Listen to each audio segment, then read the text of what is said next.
Electric field intensity due to a spherical ഷെല്ലിന്റെ പുറത്തെ പോയിന്റിലുള്ള ഇലക്ട്രിക് ഫീൽഡ് ഇന്റൻസിറ്റി കാണാനുള്ള equation E is equal to sigma by epsilon 0 into capital R square by small R square ആകുന്നു. ഇവിടെ capital R കൊണ്ട് ഉദ്ദേശിക്കുന്നത് spherical ഷെല്ലിന്റെ radius ആകുന്നു. സ്മോൾ ആർ കൊണ്ട് ഉദ്ദേശിക്കുന്നത് സ്പെറിക്കൽ ഷെല്ലിന്റെ സെൻട്രൽ നിന്നും പുറത്തെ പോയിന്റിലേക്കുള്ള ഡിസ്റ്റൻസ് ആകുന്നു സ്മോൾ ആർ. അപ്പോൾ അങ്ങനെ വരുമ്പോൾ സ്പെറിക്കൽ ഷെല്ലിന്റെ പുറത്തെ പോയിന്റിലുള്ള ഇലക്ട്രിക് ഫീൽഡ് ഇന്റൻസിറ്റി കാണാനുള്ള ഇക്വേഷൻ എന്ന് പറയുന്നത് E is equal to sigma by epsilon 0 into capital R square by small R square ആകുന്നു. എന്നാൽ ഈ സ്പെറിക്കൽ ഷെല്ലിന്റെ സർഫസിലുള്ള ഇലക്ട്രിക് ഫീൽഡ് ഇന്റൻസിറ്റി കാണാനുള്ള equation E is equal to sigma by epsilon 0 ആകുന്നു. ദെൻ ഈ സ്പെറിക്കൽ ഷെല്ലിന്റെ ഇൻസൈഡിലുള്ള electric field is equal to 0 ആകുന്നു. ഇലക്ട്രിക് ഡൈപോളിന്റെ കേസിൽ total charge of electric dipole എന്നുള്ളത് 0 ആകുന്നു. ഇലക്ട്രിക് ഡൈപോൾ മൊമെന്റ് കാണാനുള്ള equation electric dipole moment P is equal to Q into 2A ആകുന്നു.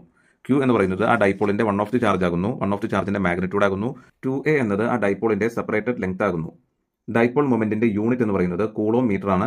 ഡൈപോൾ മൊമെന്റിന്റെ യൂണിറ്റ് എന്നത് കൂളോം മീറ്റർ ആകുന്നു. കൂളോം മീറ്ററിനെ നമ്മൾ ഡിബൈ എന്ന യൂണിറ്റിലും റെപ്രസെന്റ് ചെയ്യാറുണ്ട്.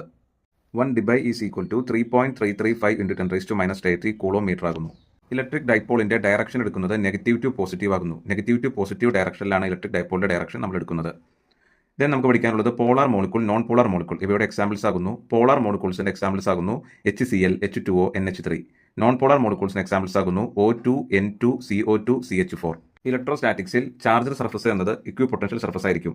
ഇക്വിപൊട്ടൻഷ്യൽ സർഫസിന്റെ പൊട്ടൻഷ്യൽ കോൺസ്റ്റന്റ് ആയിരിക്കും. ദാറ്റ് മീൻസ് അവിടെ ചാർജ് ഫ്ലോ ഉണ്ടാകുന്നില്ല. ഇവിടുത്തെ ചാർജർ സർഫസിൽ നിന്നുള്ള ഇലക്ട്രിക് ഫീൽഡ് എന്നത് ആ ചാർജർ സർഫസിലെ ഓരോ പോയിന്റിനും പെർപെൻഡിക്കുലർ ആയിട്ടാണ് ആക്ട് ചെയ്യുന്നത്.